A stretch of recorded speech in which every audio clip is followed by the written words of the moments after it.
Now, if my platform benefited, yeah, of course. But again, like, we don't do pay for play. Like, you can't buy my opinion. I've always said, the moment you can buy my opinion, I don't matter. The moment you could buy my opinion, I don't matter. Y'all seen Lil Baby was one of my favorite artists. He was my top 3 artists. This man his album, and I just had to do it. I went on a whole campaign against it. I didn't want to do that, but that's integrity. What's poppin', y'all? One topic that has sprouted out of this situation that all started with Kai Cenat, of all people, breaking up with his girlfriend, is Akademiks' credibility and whether or not he was getting paid to give certain opinions in regards to Lil Baby. Now, the reason that this all came up is because Lil Baby's assistant, this guy K Rich, came on the internet on a stream with Cuffham saying that he slapped Akademiks. So I'm gonna play that clip for you guys right now. Him and Talil got into it on the stream, like, boom. That's the time I'm supposed to come with him to see Akademiks. Cause he, you feel me? Cool. So I get to go. We went out and shit. We went out, he was in the club. I parked in the front, parked in the front. He leaving, when he walking out the club game, I see him. But I didn't see my man in the driver's side. I seen him like, Akademiks. I said, where? Like, right there. So I looked. So I did, hop out the whip. I pushed him in the man's politely, like, yo, let me have that act, because he's in the front seat. Like, let me have that act real quick, They let me like stupid, like, bro, I ain't trying to talk to him real quick. They like, it's up to him. So I just moved, push one of the other. You try to chop it up with him like on some normal? Or you try to like tell him about like the shit he been doing? Feel me? So, they didn't want to let me get past him. So I said, I just moved the other way, walked to the front. I said, yo, bro, the shit you be saying on the internet, like, that shit be crazy. Like, you be violating, bro. Like, nah, bro, me and him, what's his name? Cool, da-da-da. Yeah. I'm like, yeah, no, he be violating. Security is a driver. So he already green already. Once the security guard to a driver game, you assed out. He ain't gonna do shit. You gotta move tack. He can't, how are you moving tack and your security guard to a driver? That's not tack. I mean, shit. One guard. Ain't nothing happened to him. Huh? So boom. Ain't nothing happened to him. And he said something, bro, I swear to God, right-handed God. I smacked the shit out of him. I smacked the shit out of him. Right-handed God, bro. I smacked the shit out of that. You smacked Akademiks. Yes, and then listen. After I smacked him, listen. Yo, Lil Baby, eat a. I'm not even gonna address Lil Baby. You eat a, because I don't know this, and I'm gonna tell you why I'm getting that Lil Baby, because I've been waiting for this. I can't take it out on a I don't know. I'm up tens of millions of dollars. I'm taking it out on this boss. Yo, Lil Baby, if this is what you believe or he believe, both y'all eat a. Whatever y'all think, that's what it is. Both y'all eat a. And they smack me? When? I'm going to tell my story, but I just want his story to go off first. Okay?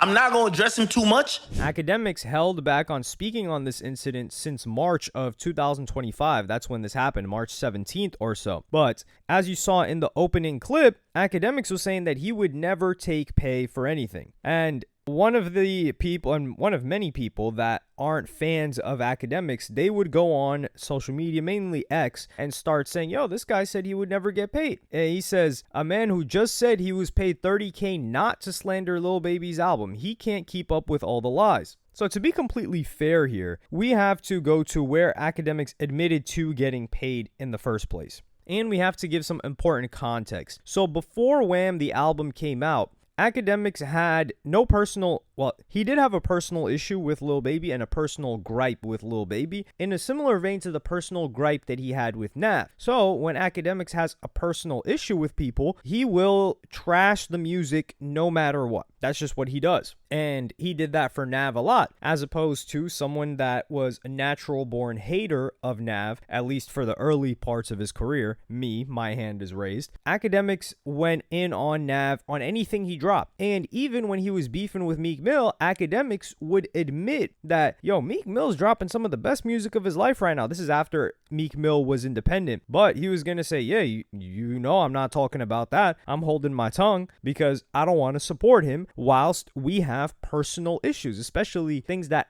could escalate into violence and violence having been threatened, which some people for some reason say like, nah, bro, just be unbiased. Just go ahead and support and talk positively about people that have threatened you. Where this mentality comes from, I don't know. But Akademiks was one of the people that gassed up Lil Baby. Lil Baby's another artist that I never personally, I thought was overhyped. Now, does that mean he wasn't skilled? Does that mean he wasn't great? Does that mean he wasn't a good rapper? Absolutely not. But people were talking about him going on a Lil Wayne run, and I was like, what the hell are you guys talking about? Akademiks was one of those people. So he was a supporter of Lil Baby's music. Fast forward a little bit, they get into some static. Akademiks naturally starts talking about Lil Baby kind of falling off because that was the temperature. People were like, yo, the stuff is sounding the same. Kind of like when they were talking about the Piano G type of stuff. So Akademiks would eventually get into it. Lil Baby I guess he got in his feelings about something that Akademiks said. Some beef spurred, and then Akademiks went full on, okay, I'm going to destroy this guy's career. And Wham was an album that he needed to do well because that was his first album in quite a while. And he had a strong relationship with P from QC, the CEO of QC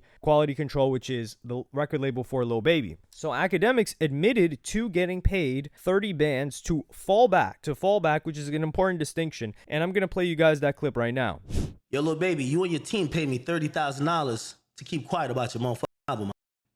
And I sat there and I realized, I said, well, if you pay me $30,000, it ain't no way you sent a to come swing on me. Why would you do that? Don't make no sense.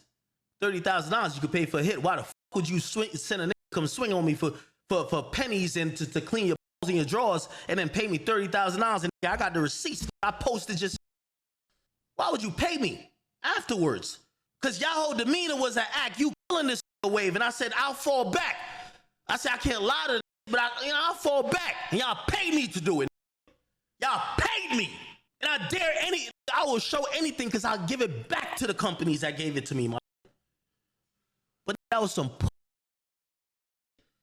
If you sent a nigga to come swing on me, but you got to pay me to make sure your music actually gets some traction. Just stand on it. When I called you, you should have said, you know what's up. You've been talking shit. Fuck you. But y'all ain't do that. Y'all backed off of that. Y'all said it wasn't y'all. Then y'all paid me money just to, could you give the album a shot? I chilled out. I'm like, all right, bet I'm going to let people say whatever it is.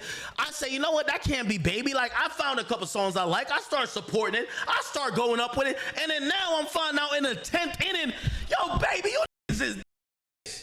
you paid me. Yo, I'm telling y'all, that's what I'm saying. Y'all going to have to, yo, Baby, you going to have to pay me to get off your ass for this next time. Y'all pay me 30 bands already. The price is now 300 bands. Straight up.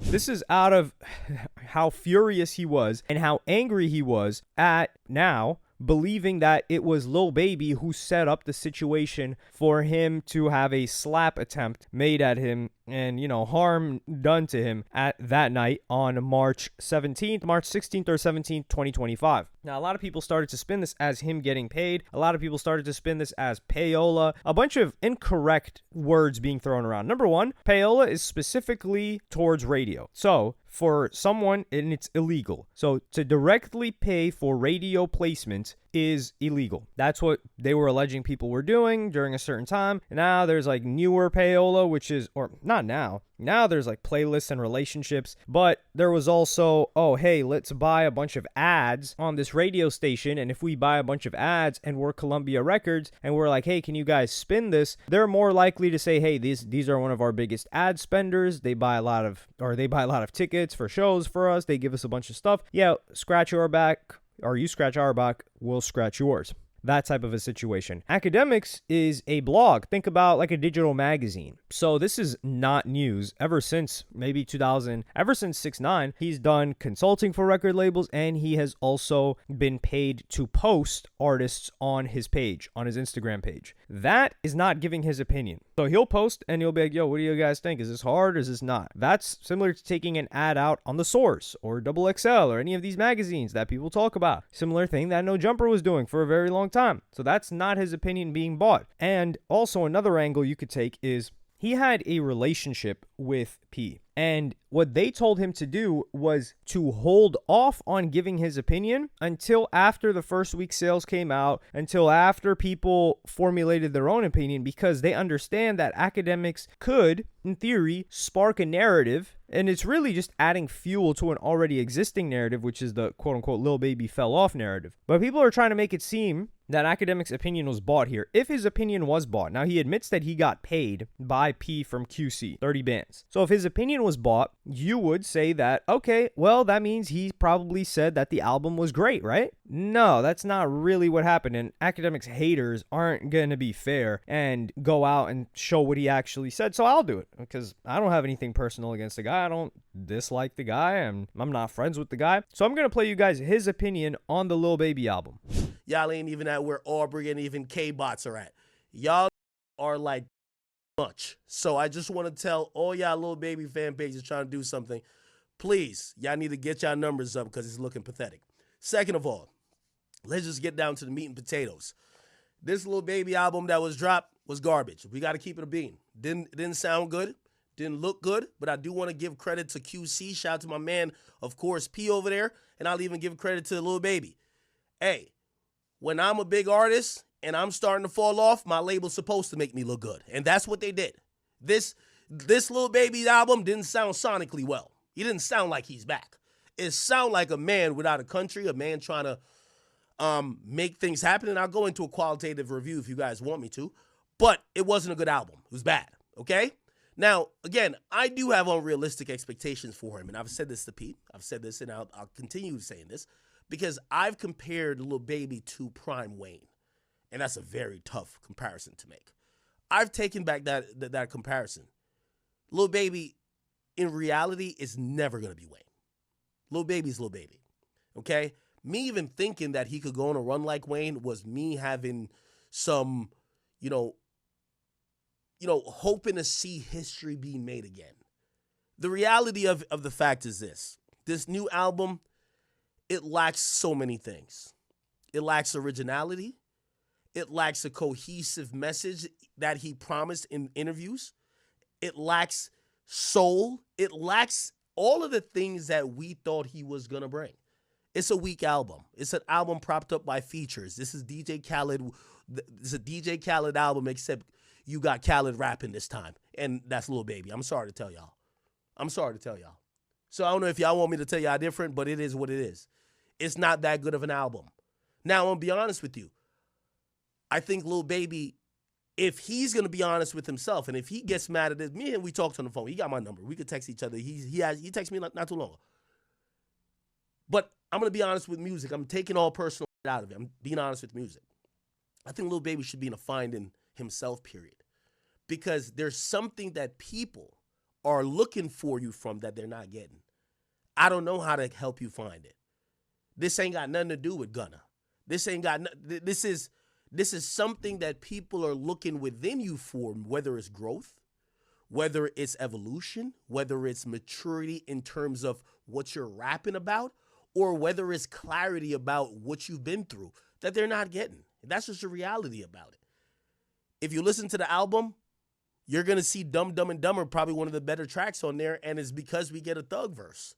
So here he is. This was in January. This was maybe like a couple of days after the first week sales came in. So Akademiks said that the album sucked. So how was his opinion bought? Are you going to tell me that QC paid for him to say that the album sucked? Absolutely not. Granted, this was before the incident. This was kind of when they patched up their beef. And also, after this, Akademiks would give some praise to Lil Baby without being paid, because he was paid to hold back his opinion, which he did, and then he talked about this, and after that, in 2025, Lil Baby did a couple of different features, and Akademiks would go out and say like, yo, you guys should have paid me for some consulting, because he was saying like, yo, Lil Baby needs to get back hot again, he needs to hop on some features and kill them, and Lil Baby did just that. He hopped on a couple of features. Do I think like Akademiks inspired him to do that? I don't know. I really don't want to get into that part. That's a lot of speculation, but he would give Lil Baby credit and say, yo, Lil Baby's kind of killing it right now. You guys should have just hit me up. I'll give you the full rollout plan to get him back hot. But what he's doing with these features is good. Like, he's got all those yes men around him, but he's killing the features right now. He's got to keep doing that, get back hot before he hops on, another album or drops another mixtape or album, because he's set to drop an album this year.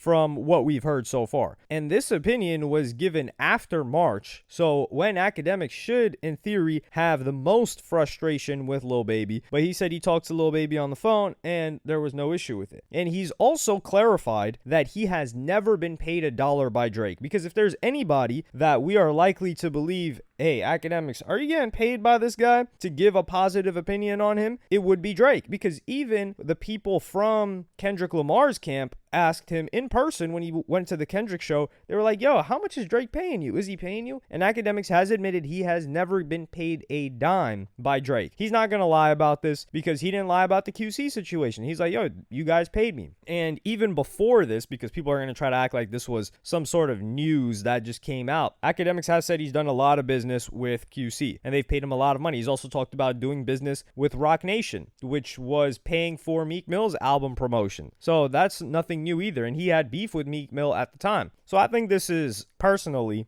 disingenuous towards Akademiks for his haters. Like, his haters should come with actual facts where his opinion changed. And I think it's coming off the back of A$AP Rocky calling him out for being a little bit biased, in particular with Drake, which we know is true. But this is the thing with biasness, is that a lot of people just use bias as you have an opposing opinion to mine. And if you do give a biased opinion that they agree with, they're like, man, you're speaking facts. But the truth is, they want people to be, everyone that's going to have an opinion as an individual is going to be a little bit biased. Yeah, if they like an artist and have a history of enjoying that artist's music, they might give him a little bit more leeway. Like me personally, I hold A$AP Rocky to such a high standard. So when he wasn't dropping for a long time, I was grilling him. I wasn't copping pleas for him. But people feel like, yo, when I talk about Testin being a good album, they think I'm, giving favorability towards A$AP Rocky, even though I don't have any personal relationship with A$AP Rocky. And Akademiks hasn't really been shown much love by Drake for the duration of time that he's been supporting him to an insane degree. It's only recently that he started to get into contact with him. So with Drake, Akademiks is just giving his opinion. And this is the thing, quote unquote unbiased people, that's like a Speedy Mormon, right? Like, they're boring. You don't want to watch somebody that's just plain and bland and doesn't really give an opinion, and you don't really know their take on something. It's not enjoyable. Also, the thing that does make Akademiks a little bit unique in this position is that I do think artists that treat him well, he tends to give a little bit more favorability to. And that's why you kind of have to be, if you want pure music opinions, pure as in they're not influenced by anything, you kind of have to respect the Joe Budden, because he doesn't develop relationships with any of them. Like, for example, Cardi and Cantrell Youngboy. Akademiks has got strong relationships with those guys, and he's more likely to be favorable towards their music. It's unlikely for him to be like, yo, Cardi, this album is trash. I do think he would still say that, but like we said, when he first got put on Whole Lotta Red, Akademiks wasn't listening to Whole Lotta Red type music. Like, how many times was a Whole Lotta Red track that he wasn't clipped on put as his stream intro, or even like Die Lit type stuff? But after that, maybe he just got into it more, and even me personally, I started to like Die Lit tracks after a couple of years, so his opinion could have changed. But that's all I've got to say about the situation. But let me know what y'all think in the comments. Like, subscribe, and hit the notification bell if you enjoyed, and I'm gonna see y'all in the next one.